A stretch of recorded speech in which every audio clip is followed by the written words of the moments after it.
चलो सबसे पहले स्टार्ट कर लेते हैं। बच्चे रिकॉर्डिंग मांगने लगते हैं। देखेंगे नहीं, लेकिन बच्चों को रिकॉर्डिंग चाहिए होती है।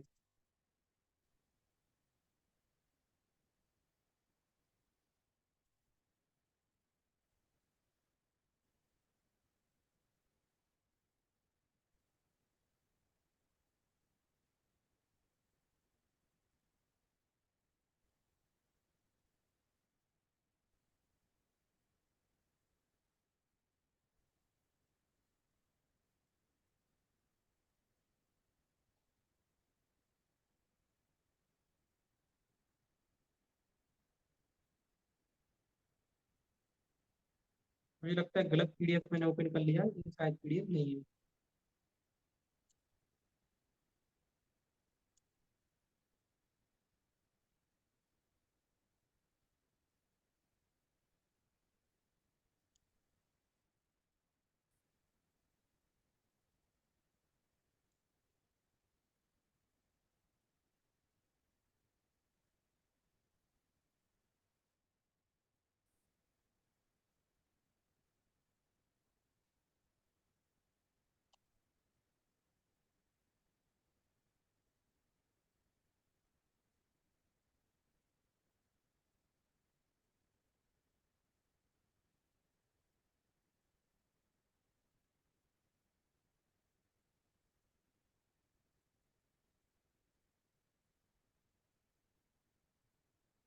चलिए। और अब तो एग्जाम की डेट भी बढ़ गई है, काफी समय है आपके पास, हमारे पास भी काफी समय है। सर मैथ्स वालों की एग्जाम कब से? इसका मैथ्स वालों का एग्जाम कब है? 2 जुलाई को अभी। क्या पता फिर से दो डेट जून चेंज होना है ना इस एग्जाम का। देखो मैंने शुरुआत में ही आप लोगों से बोला था इस एग्जाम की डेट चेंज होगी, है ना। तो एग्जाम की डेट चेंज हुई, मतलब मेरी बातों में ऐसा ऐसा ही नहीं मैं कि कुछ भी बोलता हूँ, मुझे पता रहता है सब कुछ। और अपने एमपीएसओएस में भी अपनी पहचान है, एमपीएसओएस के बहुत सारे टीचर अपने कांटेक्ट में हैं। ठीक है, तो अपने पास बहुत सुविधा है, अपन काफी कुछ करवा सकते हैं। Okay okay. वैसे मैं चाहता हूँ कि बच्चे अपनी मेहनत से पास हो। बाकी अपना कोशिश रहती है कि बच्चों को सबसे अच्छा स्टडी मटेरियल प्रोवाइड करें, बच्चों से मेहनत करवाएं। चलिए पहला क्वेश्चन देख लेते हैं। इंग्लिश वाले बच्चे लेफ्ट साइड में देखेंगे, हिंदी मीडियम वाले बच्चे राइट साइड में देखेंगे। 2 की घात 2 का मान है, 2 की घात अगर 2 है तो इसका मान क्या होगा? सभी को पता है 2 की घात 2 का मान क्या होता है। 2 का 2 बार गुणा करेंगे, आंसर हमारा क्या आ जाएगा? 4 आ जाएगा। 2 का 2 बार गुणा करोगे क्या आएगा? 4 आएगा। चलिए अगला क्वेश्चन हम देख लेते हैं स्क्रीन पे। अगला क्वेश्चन है हमारा,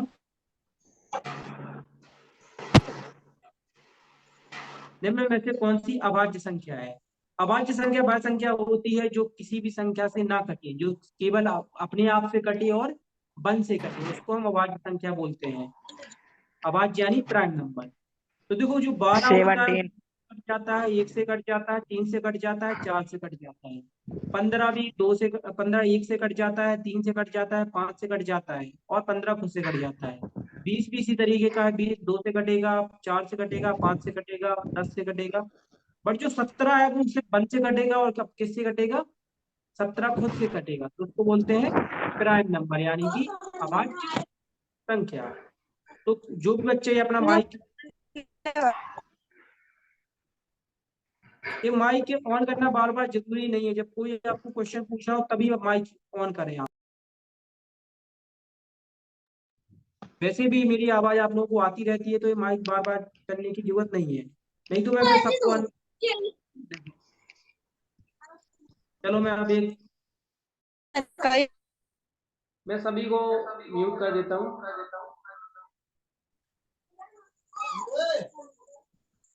चलो अब कोई नहीं बोल पाएगा, सभी लोग कैसे हैं?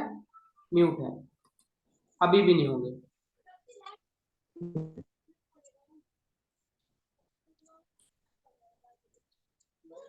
अब जिसको भी कुछ पूछना होगा वो चैट में पूछेगा, ठीक है? अपना माइक ऑन नहीं करेगा, क्योंकि मैंने सभी को म्यूट कर दिया है। मैं आप लोगों की चैट है वो यहाँ पे साइड में देखते जाऊंगा। ओके, अगला हमारा क्वेश्चन है, आप सभी लोग देख पा रहे होंगे स्क्रीन पे। अगला क्वेश्चन है,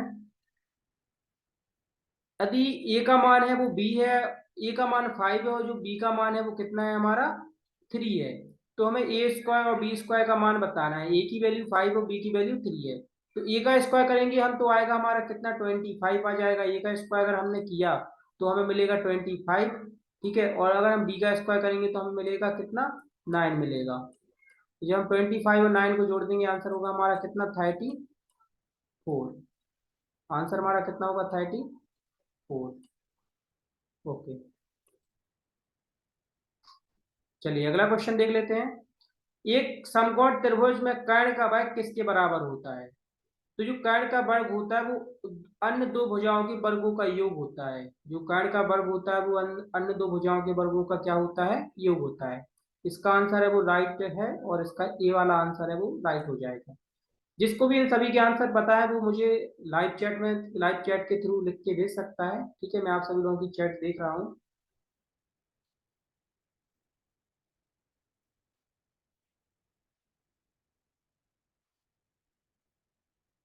ओके, अगला क्वेश्चन है।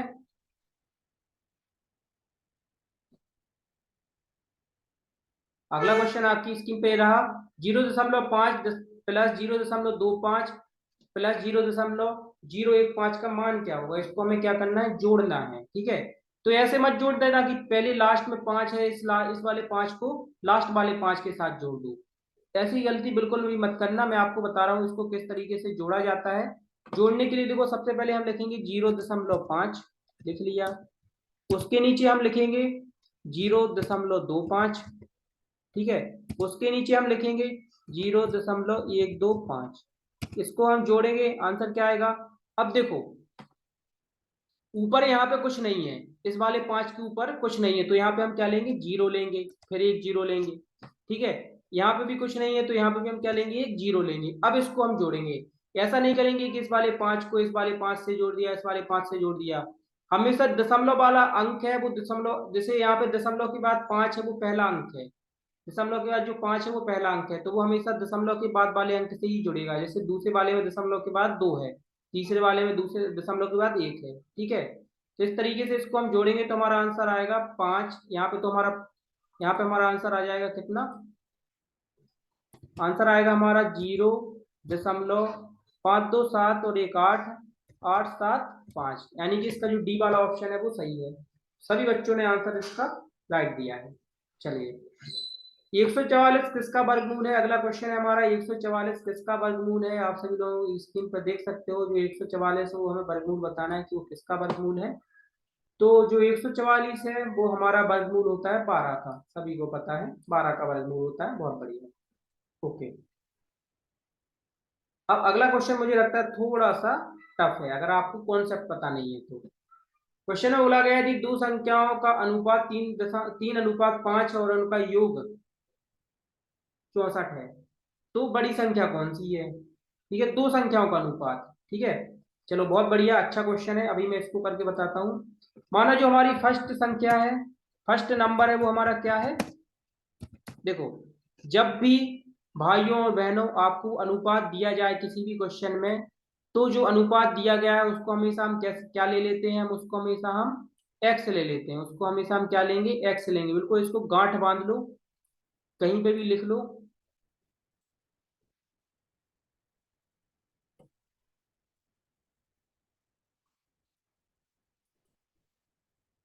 एक मिनट, चलो यहाँ पे मैं करके बताता हूँ, एक मिनट, ठीक है। तो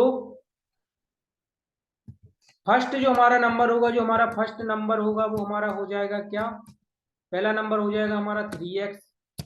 सेकंड नंबर हमारा हो जाएगा क्या, सेकंड नंबर हो जाएगा हमारा, देखो यहाँ पे 3 और 5 का अनुपात दिया गया है तो दूसरा नंबर हो जाएगा हमारा 5x। अब बोला गया है कि इन दोनों नंबर का जो प्लस है, जो दोनों नंबर का प्लस है वो कितना है हमारा, जो दोनों नंबर का प्लस है वो हमारा कितना है, वो है हमारा 64, ठीक है। तो यहाँ पे हम दोनों नंबर को जोड़ देंगे। पहला नंबर है हमारा 3x, ठीक है, दूसरा नंबर है हमारा 5x। दोनों को हमने जोड़ दिया, इक्वल टू रख दिया हमने 64। सॉल्व करेंगे, 3 और 5 हमारा 8x हो गया, इक्वल टू आ जाएगा हमारा 64। ठीक है, यहाँ से हमारा x इक्वल टू कितना आ जाएगा, x इक्वल टू हमारा आ जाएगा 64 डिवाइड बाई 8, यानी कि हमारा फाइनल जो आंसर होगा x की जो हमारी वैल्यू वैल्यू होगी वो हमारी कितनी होगी, 8 ही होगी। ठीक है, अब हमारी x की वैल्यू आ गई है। ठीक है, अभी आंसर नहीं आया है, चिंता मत करो। अब जो हमारा फर्स्ट नंबर था वो हमारा क्या था, देखो सबसे पहले हमने यहाँ पे ऊपर स्क्रीन पे फर्स्ट नंबर को क्या लिखा हुआ है, 3x लिखा हुआ है। दिख रहा है ना सभी को, दिख रहा है ना सभी को। चलो अब,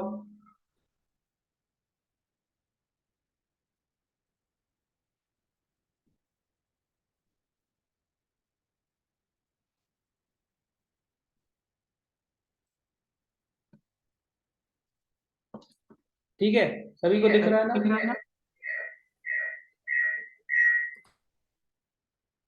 ओके, चलिए बहुत बढ़िया। तो फर्स्ट नंबर था हमारा 3x। फर्स्ट नंबर हमारा क्या था, 3x था, तो इसमें हम मल्टीप्लाई कर देंगे, x की वैल्यू हमारी आई है 8, यानी हमारा जो वैल्यू हो जाएगी वो 24 हो जाएगी। सेकंड नंबर था हमारा क्या, सेकंड नंबर था हमारा, जो हमारा सेकंड नंबर था वो था हमारा 5x। तो 5 मल्टीप्लाई कर देंगे इसमें हम 8, x की वैल्यू हमारी 8, आंसर हमारा हो जाएगा कितना, 40। हमें इसमें से सबसे बड़ी संख्या बतानी थी, तो छोटी संख्या हमारी 24 आ रही है और बड़ी संख्या हमारी कितनी आ रही है, 40। मतलब कि इसका जो राइट आंसर होगा वो क्या हो जाएगा हमारा, 40 हो जाएगा। क्लियर सभी लोगों को, जो इसका राइट आंसर होगा वो हमारा कितना हो जाएगा, 40 हो जाएगा। चलिए बहुत बढ़िया। इसी तरीके से अगला क्वेश्चन भी हम देख लेते हैं।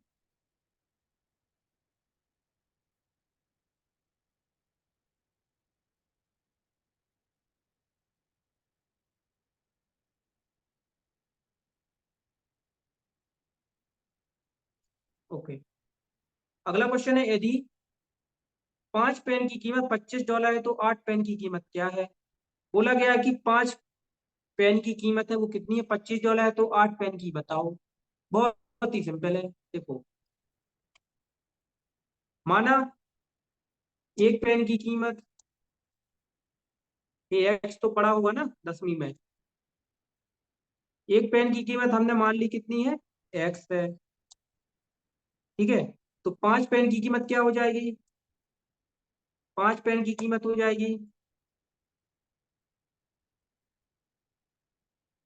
5 पेन की कीमत हो जाएगी हमारी 5x।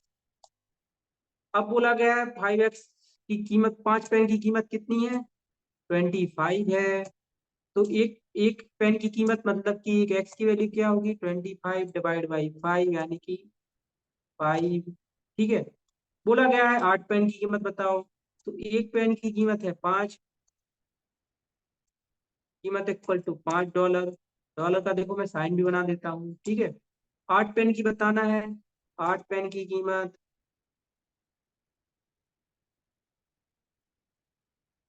कीमत इक्वल टू हो जाएगा हमारा 8 गुणे 5 और डॉलर, 8 गुणे 5 और डॉलर, इक्वल टू हो जाएगा हमारा 40 और डॉलर।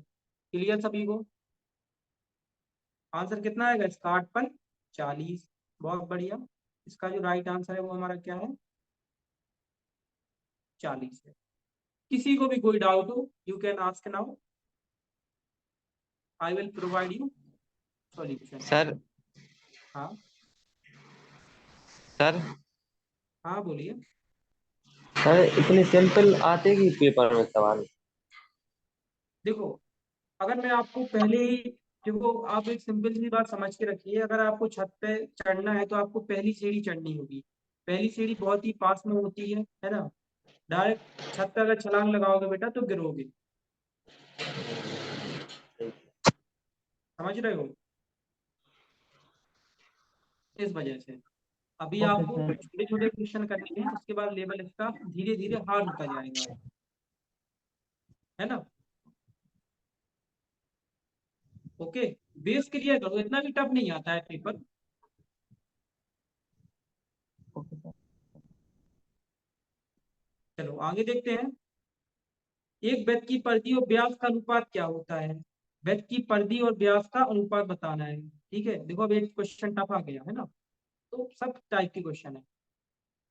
वृत्त की परिधि होती है हमारी सी इक्वल टू हमारा होता है 2 पाई। पाई कैसे बनाते हैं? पाई मुझे पता नहीं, मैं इसमें लिख देता हूँ पाई और आर। ठीक है, व्यास का अनुपात बताना है। व्यास हमारा इक्वल टू होता है, व्यास हमारा इक्वल टू होता है 2 मल्टीप्लाई आर, मतलब त्रिज्या का हमारा डबल होता है। ठीक है, तो वृत्त और इसकी जो वृत्त की परिधि और व्यास का जो अनुपात होगा, यानी कि जो हमारा देखो अब हम क्या करेंगे, सी में हम डी का भाग दे देंगे तो हमारा आ जाएगा सी बटे डी इक्वल टू हो जाएगा हमारा, देखो 2 से 2 कट गया है ना, आर से आर कट गया, क्या बचेगा हमारा, सिर्फ पाई बचेगा।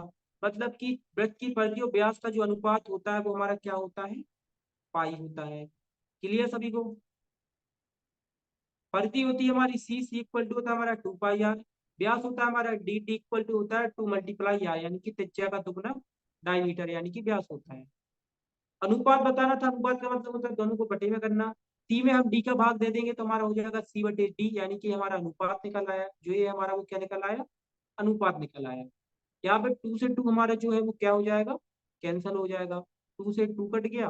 ठीक है, आर से आर कट गया, ऊपर हमारा क्या बचा, सिर्फ पाई बची, तो इसका आंसर क्या हो जाएगा, पाई, पाई हो जाएगा।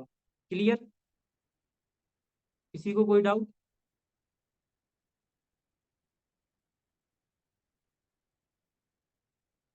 चलो अगला क्वेश्चन, 4 का मान बताओ।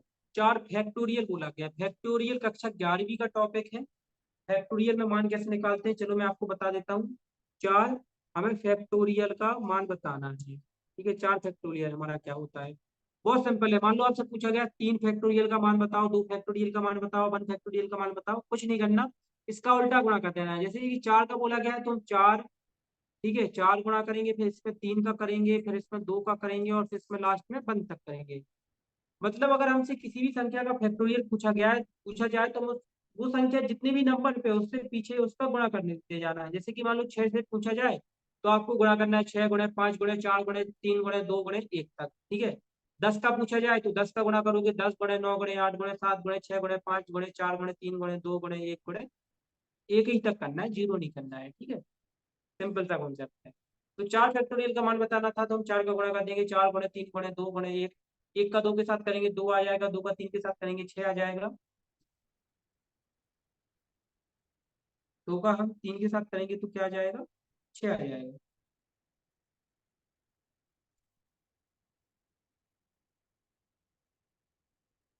एक मिनट,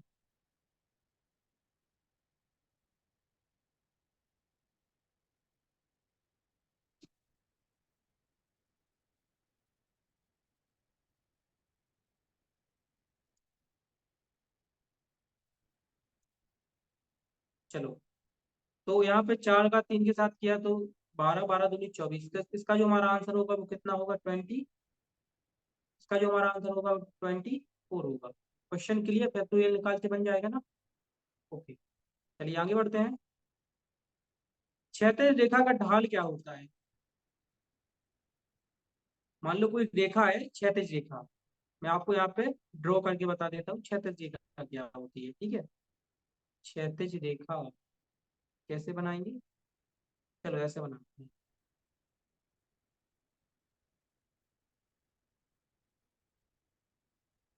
ठीक है, मान लो ये कोई ग्राफ है,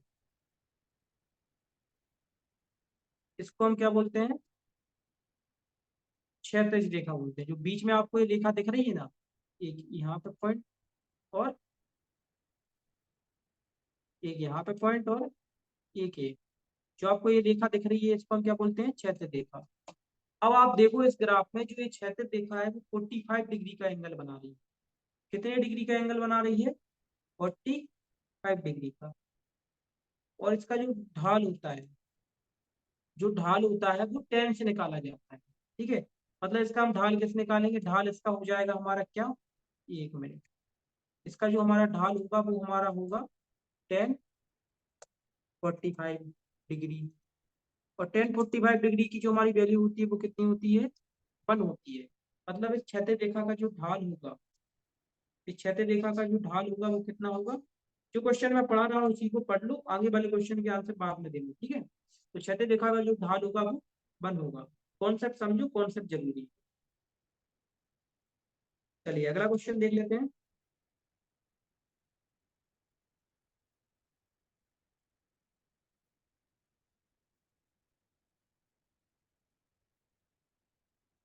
अगला क्वेश्चन है -3 की घात 3 का मान बताओ। -3 की घात कितनी है? 3। तो जब भी कोई संख्या की हमें घात दी जाए तो हम उसका उतनी बार क्या कर देते हैं? गुणा कर देते हैं। तो यहाँ पे भी हम क्या करेंगे? -3 का 3 बार गुणा कर देंगे, आंसर आ जाएगा। देखो -3 का -3 के साथ करेंगे तो प्लस का 9 आ जाएगा, और जब 9 का हम -3 के साथ करेंगे तो हमारा आंसर आ जाएगा -27। क्लियर? ओके, चलिए आगे बढ़ते हैं। निम्नलिखित में से कौन सी अपरिमेय संख्या है? अपरिमेय संख्या किसे बोलते हैं? ये तो सभी को पता होगा, बहुत सी क्लासों में हमने पढ़ा है। ठीक है, अपरिमेय संख्या काफी बार क्वेश्चन है वो आपसे पूछा गया है। तो अपरिमेय संख्या इसका आंसर है √2। ओके, एक त्रिभुज के सभी आंतरिक कोण योग का योग होता है, तो इसका आंसर है 180 अंश। फटाफट से इसको हम देख लेते हैं। चलिए अगला क्वेश्चन। 8 सेंटीमीटर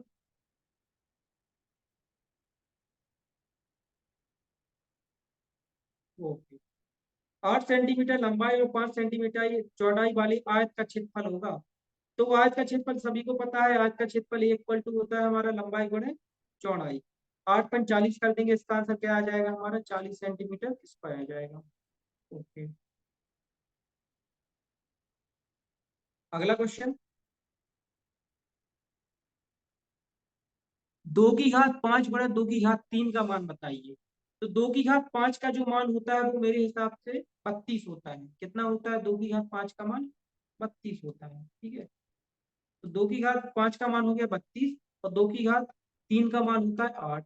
32 × 8 कर देंगे, आंसर हमारा आ जाएगा 8 8 दूनी 16, 8 16 24 25, 256 आएगा। बट हाँ, देखो इसमें जो आंसर है वो गलत है ना, जो ऑप्शन में आंसर दिया गया है वो मुझे लगता है टाइपिंग में हम लोगों से गलती हुई है। तो उसके लिए सॉरी, इसका आंसर इसमें नहीं है। इसका जो फाइनल आंसर होगा वो 256 होगा, इसको सही कर लेना। ओके, इसका जो आंसर है वो इनमें से कोई भी नहीं है, ये आंसर गलत है। इसका जो आंसर है वो क्या है? 256 है। चलिए आगे बढ़ते हैं। निम्न में से कौन सी सबसे छोटी भिन्न है? सबसे छोटी भिन्न कौन सी है? देखो इसका एक तरीका होता है।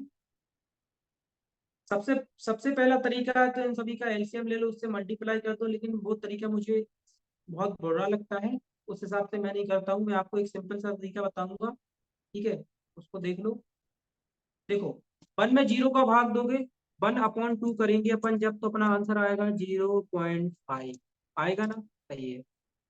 3 में जब अपन 4 का भाग देंगे तो अपना आंसर आएगा 4 का 0 में जाएगा 0 पॉइंट, पहले तो जाएगा 4 7 28, 2 बचेगा, 4 4 4 3 4 चौको 16, 74 आएगा। ठीक है, उसके बाद 2 में जब अपन 3 का भाग देंगे तो अपना आंसर आएगा 0.3 18, फिर 2 बचेगा, मतलब 6 से 6 आता रहेगा। 5 में जब अपन 6 का भाग देंगे, 5 में जब अपन 6 का भाग देंगे तो अपना आंसर कितना आएगा? 6 36 7 42 6 8 48, यानी 0.8, तो 2 बचेगा, 6 36 18, मतलब ये कुछ आएगा। सबसे छोटी भिन्न बतानी थी, तो सबसे छोटी भिन्न हमारी कौन सी हो जाएगी? देख लो यहाँ पे सबसे कम मान किसका आ रहा है? सबसे कम मान आ रहा है 1/2 का, यानी कि जो हमारी सबसे छोटी भिन्न हो जाएगी वो क्या हो जाएगी? 1/2 हो जाएगी।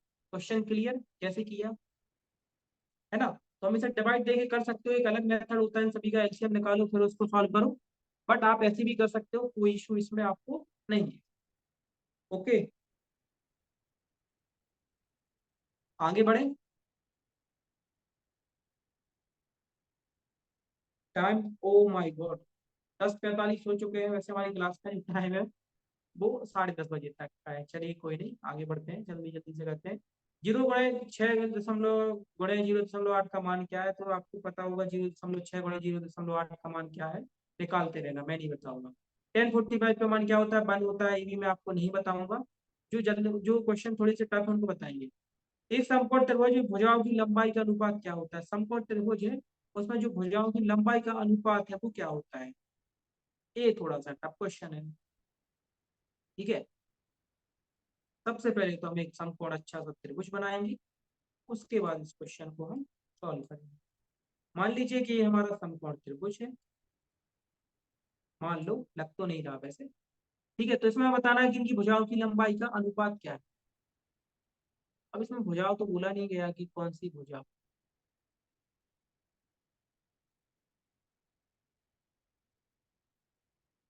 चलो इस क्वेश्चन को रहने देते हैं, या एक मिनट में, इसका मुझे लगता है इसमें थोड़ी सी मिस्टेक है। जल्दी से हम इसका आंसर चेक करते हैं नीचे, इसका आंसर क्या है 21 का, फिर इसके अकॉर्डिंग मैं आपको बताऊंगा। ठीक है, तो मुझे लगता है उस क्वेश्चन में थोड़ी सी प्रॉब्लम है। 21 का आंसर देखते हैं हम जल्दी से। अच्छा 1.1, ओके।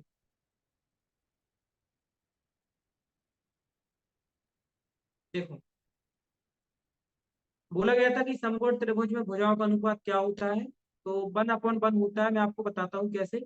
इन लोगों ने जो माना है, इसके अकॉर्डिंग, क्वेश्चन के अकॉर्डिंग माना गया है कि एक समकोण त्रिभुज कुछ इस तरीके का है। इसकी जो ए वाली भुजा है वो किसके बराबर है, इस वाली भुजा के। जब ये दोनों भुजा कट जाएंगी तो इनका मान है वो 1:1 ही आएगा। Okay, clear. 3 की घात 2 प्लस 4 की घात 2, ये क्वेश्चन आपसे बन जाएगा। इसका मैं आपको नहीं बताऊंगा, इसका जो आंसर है वो आपको मुझे कमेंट में बताना है। ठीक है, क्योंकि ये वीडियो यूट्यूब पे जाएगा, इसलिए बच्चे कमेंट करके मुझे इसका आंसर बताएंगे। 10 की घात 0 का मान क्या होगा, ये बहुत ही इंपॉर्टेंट क्वेश्चन है। ठीक है, 10 की घात 0 का मान क्या होगा। तो जहां पे भी किसी भी संख्या की अगर घात 0 होती है तो उसका जो हमेशा मान होता है वो कितना होता है, 1 होता है। इसको हमेशा याद रखना। किसी भी संख्या की घात अगर कितनी है, 0 है, तो उसका जो मान होगा वो हमेशा कितना होगा, 1 होगा। ओके, चलिए बहुत बढ़िया, आगे बढ़ते हैं। यदि किसी व्यक्ति की त्रिज्या की लंबाई 5 सेंटीमीटर है तो उसका व्यास क्या होगा। त्रिज्या की लंबाई 5 है तो उसका व्यास 10 होगा, सभी को पता है। जो व्यास होता है वो त्रिज्या का दुगना होता है। 2 की घात 4 प्लस 3 की घात 2, 2 की घात 4 का मान होता है 16, और 3 की घात 2 का मतलब होता है 9। 16 और 9 को जोड़ देंगे, आंसर आ जाएगा हमारा 25। ये क्वेश्चन बार बार आ रहा था, इसलिए मैंने इसका आंसर आपको बता दिया। आगे बढ़ते हैं। निम्नलिखित में से कौन सी एक परिमेय संख्या है। परिमेय संख्या बतानी है जिसको हम इसको हम क्या लिख सकें, बटे में लिख सके, वो परिमेय संख्या होती है। तो 1.5 जो है वो हमारी क्या है, एक परिमेय संख्या है। अब इसको हम 1/5 को लिख कैसे सकते हैं, अगर आपको कंफ्यूजन है तो मैं आपको बता दूं। 1/5 होता है हमारा क्या, 3/2। 3/2 का आप जब भाग करोगे तो आपको क्या मिलेगा, 1/5 मिलेगा। तो यानी 1/5 को हम 3/2 लिख सकते हैं, और 3/2 हमारी क्या है, एक परिमेय संख्या है। 0.1 गुणे 0.01 का मान क्या होगा। तो इसका जो मान होगा मैं आपको शॉर्टकट में बता देता हूँ। देखो, यहाँ पे दशमलव के बाद कितना अंक है, 1 अंक है, और यहाँ पे दशमलव के बाद कितने अंक है, 2 अंक है। तो मतलब इसका जो आंसर होगा उसमें दशमलव के बाद कितने अंक होंगे, 3।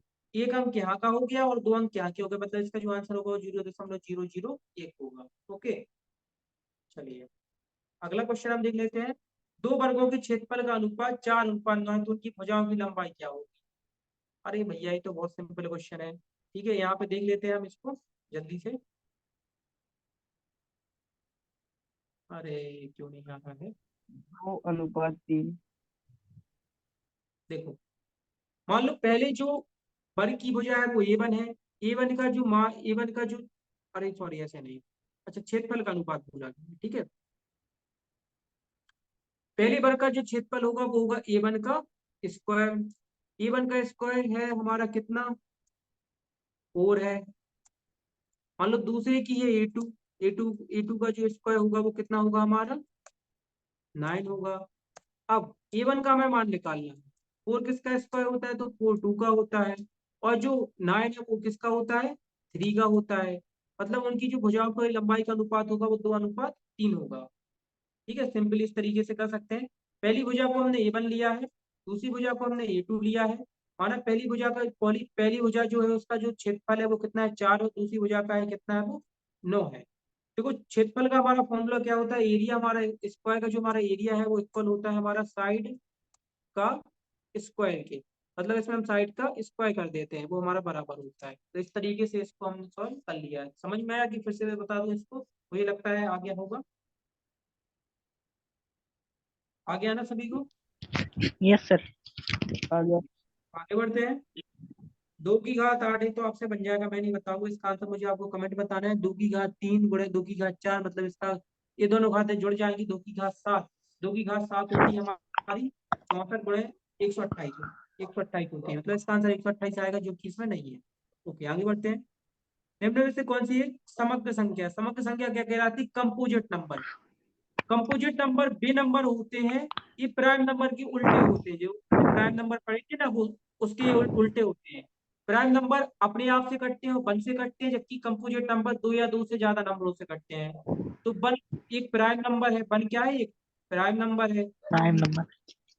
टू भी एक प्राइम नंबर है, थ्री भी एक प्राइम नंबर है, जबकि जो फोर है वो क्या है? कंपोजिट नंबर है।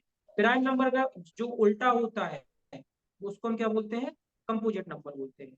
कंपोजिट नंबर वे नंबर होते हैं जो दो संख्याओं से कटे, कम से कम दो, दो या दो से ज्यादा संख्याओं से कटे। तो चार है वो एक से भी कटता है, दो से भी कटता है और चार से भी कटता है। चलिए अगला क्वेश्चन देख लेते हैं। -2 की घात 4 का मान क्या होगा? तो इसका आंसर होगा -16। 16। सॉरी, प्लस का 16 होगा। देखो जो घात है इसकी वो कैसी है? सम है। घात सम है तो अगर माइनस वाला नंबर है तो हमेशा कैसा आता है? प्लस का आता है। घात घात अगर विषम है तो जो आंसर आता है वो हमेशा कैसा आता है? ऋणात्मक आता है। तो घात सम है तो इसका आंसर क्या आएगा? पॉजिटिव आएगा। निम्न में से कौन सा पूर्ण वर्ग नहीं है? पूर्ण वर्ग बताना है, मैं इसमें से कौन सी संख्या है वो पूर्ण वर्ग नहीं है? पूर्ण वर्ग है, सॉरी, वर्ग नहीं है, नहीं बताना, ये बताना पूर्ण वर्ग है। तो 16 4 का वर्ग स्टार। होता है, आंसर क्या हो जाएगा हमारा? 16 हो जाएगा। 3 की घात 4 भागे 3 की घात 2 का मान क्या होगा? तो 3 की घात 2 होता है हमारा 9, और 3 की घात 4 होता है हमारा 81। 9 का जब हम 81 में भाग करेंगे तो हमारा आंसर क्या आएगा? 9 ही आएगा। ठीक है। या फिर इस तरीके से सॉल्व कर सकते हैं, भाग में घातें घट जाती हैं, 4 में से 2 घात जाएगा तो हमारा आंसर बचेगा 3 की घात 2। 3 की घात 2 का जो मान होता है वो कितना होता है? 9 होता है। बहुत बढ़िया। एक वृत्त की परिधि तथा त्रिज्या में क्या अनुपात है? चलो इसको भी मैं बता देता हूँ, एक वृत्त की परिधि और त्रिज्या में क्या अनुपात है। अभी हमने व्यास में अनुपात निकाला था, तो त्रिज्या इक्वल टू होती है हमारी 2 पाई r। ओके। और ये हमारी रेडियस होती है हमारी क्या? रेडियस होती है हमारी आर। आर से आर कट जाएगा, इसका जो दोनों में अनुपात आएगा वो क्या आएगा? सी अपॉन में रेडियस। सी हो गई हमारी परिधि और रेडियस का अनुपात बताना है तो अपॉन में लिखना है, ये इसको अनुपात बोलते हैं। आर से आर कट जाएगा, हमारा आंसर आएगा 2 पाई। ओके, तो इसका आंसर हो जाएगा हमारा, क्या हो जाएगा? 2 पाई। साइन 90 डिग्री का मान क्या है? तो 10वीं वाले बच्चे जिन्होंने 10वीं में मैथ में अच्छे नंबर आए हैं उनको ये पता होगा साइन 90 डिग्री का मान क्या होता है। साइन जो 90 का मान होता है वो 1 होता है, सभी को पता है। ओके, यहाँ तक क्लियर सभी को? मैं थोड़ा थोड़ा फास्ट पढ़ा रहा हूँ क्योंकि 3 मिनट में अपनी क्लास एंड हो जाएगी, हमें 3 मिनट में 15 क्वेश्चन कंप्लीट करने हैं, फिर हम कल मिलेंगे। यदि एक वर्ग का क्षेत्रफल 25 सेंटीमीटर है तो इसकी भुजा की लंबाई कितनी होगी? मान लो क्षेत्रफल 25 सेंटीमीटर, एक भुजा कितनी होगी? तो हम 25 का वर्गमूल निकाल लेंगे। 25 5 का वर्गमूल होता है, यानी इसकी जो भुजा होगी वो कितनी होगी? 5 सेंटीमीटर होगी। क्लियर? जहां पे भी डाउट है तुरंत पूछना। ओके। जीरो 0.5 में 0.25 का भाग देना है तो इसका आंसर आएगा 0.2। आंसर क्या आएगा इसका? 0.2, सॉरी 0.2 नहीं आएगा इसका आंसर, इसका आंसर 2 आएगा। ठीक है, इसको देखो हम इस तरीके से लिख सकते हैं। 0.5 में मान लो हमने 100 से भाग कर दिया तो हमारा क्या आ गया? 50 आ गया। और 0.25 में भी हमने 100 से भाग कर दिया, ऊपर नीचे में दोनों जगह भाग करना पड़ेगा तो हमारा आंसर क्या आ जाएगा? 2 आ जाएगा। क्लियर?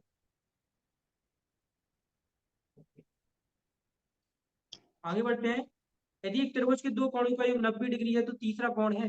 देखो, त्रिभुज के तीनों कोणों का योग 180 अंश होता है, मान लो दो कोणों का योग 90 डिग्री है, तो तीसरा कोण क्या होगा? 180 में से हम 90 को घटा देंगे, तीसरा कोण भी हमारा कितना होगा? 90 डिग्री का होगा। ओके, चलिए आगे बढ़ते हैं। इस क्वेश्चन में बोला गया है 3 की घात 0, 3 की घात 1 और 3 की घात 2 का मान बताओ। बहुत ही सिंपल क्वेश्चन है। देखो, 3 की घात जो 0 का मान होगा वो कितना होगा? 1 होगा। ठीक है, 1 होगा। 3 की घात 1 का मान कितना होगा? 1 3 ही होगा। और तीन 12 की घात आंसर। 2 का मान कितना होगा? 9 होगा। यानी कि इसका जो फाइनल आंसर आएगा वो 9 1 10 और 3 13 आएगा। क्लियर? ओके। चलिए आगे बढ़ते हैं। निम्न में से कौन एक परिमेय संख्या है? परिमेय संख्या तो अभी हमने पढ़ी थी, 2.5 हमारी क्या होगी? परिमेय संख्या। जो बटे में संख्या, जो दशमलव में संख्या लिखी जाए उसको परिमेय बोल दिया करो, है ना। चलो 1 मिनट में हमें 9 क्वेश्चन करने हैं। 7 का मान क्या है? 7 फैक्टोरियल का मान क्या है? तो वो आप लोगों से बन जाएगा, मैंने बताया था आपको 7 फैक्टोरियल का मान कैसे निकालना है। 7 गुणे 6 गुणे 5 गुणे 4 गुणे 3 गुणे 2 गुणे 1। ठीक है, चलिए आगे बढ़ते हैं। एक समकोण त्रिभुज में काट की लंबाई दी अन्य दो भुजाओं 3-4 सेंटीमीटर। काट की लंबाई बतानी है। इसको जब आप पाइथागोरस थ्योरम में, ये हमारा बेस है, ये परपेंडिकुलर है, इसको जब आप सॉल्व करोगे तो इसका आंसर 5 आएगा। 4 5 चौको आएगा। 16 और 3 का 9, 16 और 9 को जोड़िए 25 और 5 25 5 का वर्गमूल होता है। ठीक है, 2 गुणे 2 की घात 3 का मान बताओ। तो दोनों घातें गुणा में, इसकी घातें जुट जाएंगी, इसका मान आएगा 2 की घात 5। 2 की घात 5 होता है हमारा 32। इसका घा वाला जो आंसर है वो राइट हो जाएगा। ठीक है, तो घा वाला आंसर क्या हो जाएगा? राइट हो जाएगा। और 0.3 गुणे 0.6 का मान बताओ। तो इसका मान होगा 0.18। क्या होगा? 18। 0.18। ओके। cos 0 डिग्री का मान 0 होता है। यदि एक बाइक की बेकाइट की लंबाई 10 सेंटीमीटर है तो फिर एक भुजा की लंबाई क्या होगी? बाइक की लंबाई 10 है, तो फिर एक जो भुजा की लंबाई होती है वो, चलो मैं इस क्वेश्चन को आपको अगले वीडियो में बताऊंगा, इसमें तो ये नहीं हो पाएगा। 2-3 क्वेश्चन रह गए हैं, अगर आपसे बन जाएंगे तो ठीक है, नहीं बनेंगे तो आप मुझे कमेंट कर देना, मैं अगले वीडियो में आपको इसका सॉल्यूशन दे दूंगा। हमारी क्लास एंड होने वाली है। 3 4 जो क्वेश्चन बचे हुए हैं इनको आप सॉल्व कर लेना घर में। ठीक है, देख लो एक बार क्वेश्चन, ये हमारे इतने से क्वेश्चन बचे हुए हैं। ये 3 क्वेश्चन